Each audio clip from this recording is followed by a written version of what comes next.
G neat ಮತ್ತು U G C E T KA 2025 ಅವರ ಒಂದು ಪೋರ್ಟಲಲ್ಲಿ ಸೆಕೆಂಡ್ ರೌಂಡ್ ಶೆಡ್ಯೂಲನ್ನು ರಿಲೀಸ್ ಮಾಡಿದ್ದಾರೆ ಮತ್ತು ಒಂದಿಷ್ಟು ರೂಲ್ಸ್ಗಳನ್ನು ಕೂಡ ಫ್ರೇಮ್ ಮಾಡಿಕೊಂಡಿದ್ದಾರೆ. ವಿಶೇಷವಾಗಿ ಚಾಯ್ಸ್ 2 ಮತ್ತು ಚಾಯ್ಸ್ 3 ಬಗ್ಗೆ ಗಮನ ಹರಿಸಿ ನಿಮ್ಮ ಪ್ರಯಾರಿಟಿ ಲಿಸ್ಟ್ನಲ್ಲಿ ಮಾಡಿಫಿಕೇಷನನ್ನು ಮಾಡಿಕೊಳ್ಳಿ.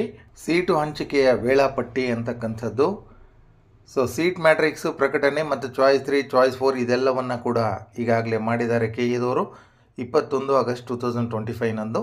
ಇನ್ನು ವೈದ್ಯಕೀಯ ಕೋರ್ಸ್ಗಳಿಗೆ ಯಾರೆಲ್ಲ ಆಸಕ್ತ ಅಭ್ಯರ್ಥಿಗಳಿರ್ತಾರೆ ಅವರು ಕಾಷನ್ ಡಿಪಾಸಿಟನ್ನು ಪೇ ಮಾಡಿ ಮುಂದಿನ ಸುತ್ತಿನಲ್ಲಿ ಭಾಗವಹಿಸಬೇಕಾಗ್ತದೆ. ಕಾಷನ್ ಡಿಪಾಸಿಟನ್ನು ಯಾರು ಪೇ ಮಾಡಬೇಕು ಅಂತಕ್ಕಂಥ ಡಿಟೇಲ್ ಆದ ವಿಡಿಯೋವನ್ನು ಮಾಡಿದ್ದೇನೆ.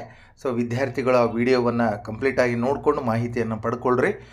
ಈ ಕಾಷನ್ ಡಿಪಾಸಿಟನ್ನು ಪೇ ಮಾಡ್ಕೊಳ್ಳಿಕ್ಕೆ ಆಪ್ಷನ್ಸ್ಗಳನ್ನು ನೀವು ತೆಗೆದು ಹಾಕ್ಬೋದು, ಡಿಲೀಟ್ ಮಾಡ್ಕೊಳ್ಬೋದು, ಮಾರ್ಪಡಿಸ್ಬೋದು, ಪ್ರಯಾರಿಟೈಸನ್ನು ಚೇಂಜ್ ಮಾಡ್ಕೊಳ್ಬೋದು. ಟಾಪ್ 2 ಇರ್ತಕ್ಕಂಥದ್ದನ್ನು ಟಾಪ್ 1ಗೆ ಒಯ್ಬೋದು, ಟಾಪ್ 3 ಇರ್ತಕ್ಕಂಥದ್ದು ಟಾಪ್ 8ಗೆ ಒಯ್ಬೋದು. ಆಪ್ಷನ್ಸ್ಗಳನ್ನು ಮಾಡಿಫಿಕೇಷನ್ ಮಾಡಲಿಕ್ಕೆ 21 ಆಗಸ್ಟ್ 2025 ಇಂದ 25 ಆಗಸ್ಟ್ 2025ವರೆಗೆ ಇದೆ. ಗಮನಿಸಿ ವಿದ್ಯಾರ್ಥಿಗಳೇ, ನಾಳೆ ಸ್ಯಾಟರ್ಡೆ 4th ಸ್ಯಾಟರ್ಡೆ ಆಗ್ತದೆ, ಬ್ಯಾಂಕ್ಗಳು ರಜೆ ಇರ್ತದೆ. ಸಂಡೇ ಹಾಲಿಡೇ, ಬ್ಯಾಂಕ್ಗಳು ರಜೆ ಇರ್ತದೆ. ಕೇವಲ ಮಂಡೇ ಮಾತ್ರ ನಿಮ್ಗೆ ಅವಕಾಶ, ನಾಳೆ ಒಂದಿನ ಮಾತ್ರ ಅವಕಾಶ ಇದೆ. 2 ದಿನದಲ್ಲಿ ಮಾಡಿಕೊಳ್ಳಿ.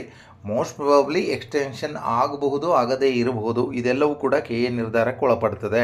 ಮೊದಲನೇ ಸುತ್ತಿನಲ್ಲಿ ಹಂಚಿಕೆಯಾದ ಸೀಟನ್ನು ರದ್ದುಪಡಿಸ್ಕೊಳ್ಳಿಕ್ಕೆ ಯಾರಾದರೂ ಇಚ್ಛೆಯನ್ನು ವ್ಯಕ್ತಪಡಿಸ್ಕೊಂಡಿದ್ರೆ ಮೊದಲನೇ ಸುತ್ತಿನಲ್ಲಿ ಅಲಾಟ್ ಆಗಿರುವ ಮೆಡಿಕಲ್ ಸೀಟ್ಗಳನ್ನು, UG ನೀಟ್ಗೆ ಸಂಬಂಧಪಟ್ಟಂಥ ಸೀಟುಗಳನ್ನು ರದ್ದುಪಡಿಸ್ಕೊಳ್ಳಿಕ್ಕೆ ಇಚ್ಛೆ ವ್ಯಕ್ತಪಡಿಸುವ ಅಭ್ಯರ್ಥಿಗಳು 23 ಆಗಸ್ಟ್ 2025 ಸಂಜೆ 4 ಗಂಟೆ ಒಳಗಡೆ KA ಬೆಂಗಳೂರಿಗೆ ಖುದ್ದು ಹಾಜರಾಗಿ ಸೀಟನ್ನು ರದ್ದುಪಡಿಸ್ಕೊಳ್ಬೇಕಾಗ್ತದೆ.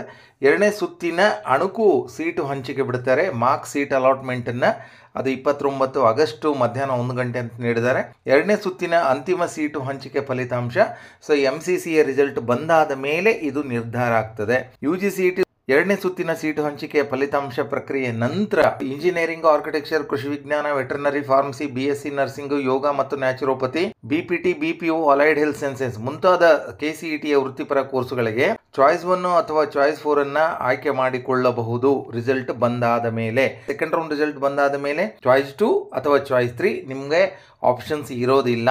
ಚಾಯ್ಸ್ 1 ಆಯ್ಕೆ ಮಾಡಿಕೊಂಡು ಶುಲ್ಕ ಪಾವತಿಸಿ ಕಾಲೇಜಿಗೆ ವರದಿ ಮಾಡಿಕೊಳ್ಳೇಬೇಕು. ಸೆಕೆಂಡ್ ರೌಂಡ್ ರಿಸಲ್ಟ್ ಬಂದಾದ ಮೇಲೆ ಎಲ್ಲ ಕೋರ್ಸ್ಗಳಿಗೆ ಬಯಸಿದಲ್ಲಿ ನೀವು ಅಪ್ಗ್ರೇಡೇಷನ್ಗೂ ಕೂಡ ತೆರಳಬೇಕು. ಇದಿಷ್ಟು ವಿದ್ಯಾರ್ಥಿಗಳ ಅಪ್ಡೇಟು. ತಾರಾನಾಥ್ ಜೇಗರ್ಕಲ್ ಯೂಟ್ಯೂಬ್ ಚಾನಲನ್ನು ಸಬ್ಸ್ಕ್ರೈಬ್ ಮಾಡ್ಕೊಳ್ಳಿ, ಫಾಲೋ ಮಾಡಿ, ಒಂದು ಲೈಕು ಮತ್ತು ಕಮೆಂಟ್ ಮಾಡಿ. Thank you very much.